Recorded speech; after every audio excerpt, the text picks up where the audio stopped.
Who are you? I'm no one. I play Poe Dameron, a resistance pilot, the resistance most daring pilot, and he's the guy that you want next to you when you're in a fight. He's heroic. He's sometimes recklessly heroic. He wants to prove his allegiance to the resistance, but he's loyal. She's not defined by anybody's idea of what she's supposed to be or what she's supposed to do or how she's supposed to act. She's a complete individual. She's not the damsel in distress. More often than not, she's saving everybody else.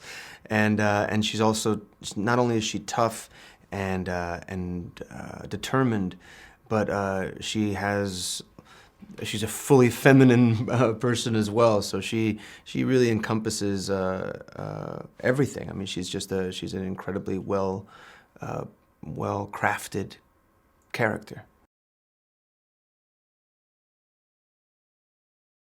Well, it's an amazing adventure story. It's really that moment when the world first opens up and you realize that, you know, the life ahead of you, there's a great adventure, and I think it's a spectacular movie, and no matter what age you are, you go and see it and you leave the theater dumbstruck, because what JJ's put together is just, it's extraordinary.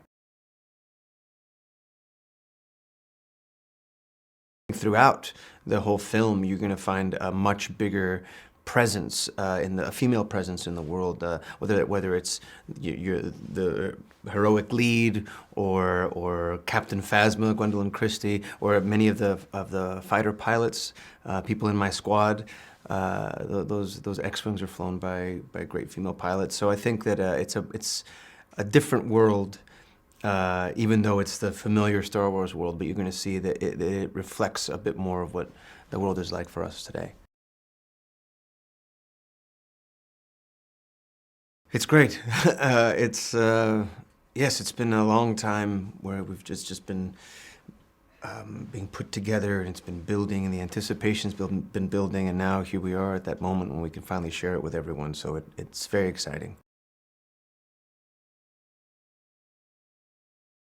With Star Wars, I think one of the most interesting things that set it apart from the other films out there, they're maybe about superheroes or science fiction or fantasy, is that there's this thing of spirituality at the center of it, the Force, and the idea that, you know, there's this power that we can all tap into that's not of the material world. You can't see it, but there's something else out there that connects us all, and there's a good side of it and a dark side of it, and it's up to us to choose how we want to use that. And I think that speaks to people in an interesting way, that, you know, whatever that thing is that pushes all of us to be better or to do more, and I think that sets it apart.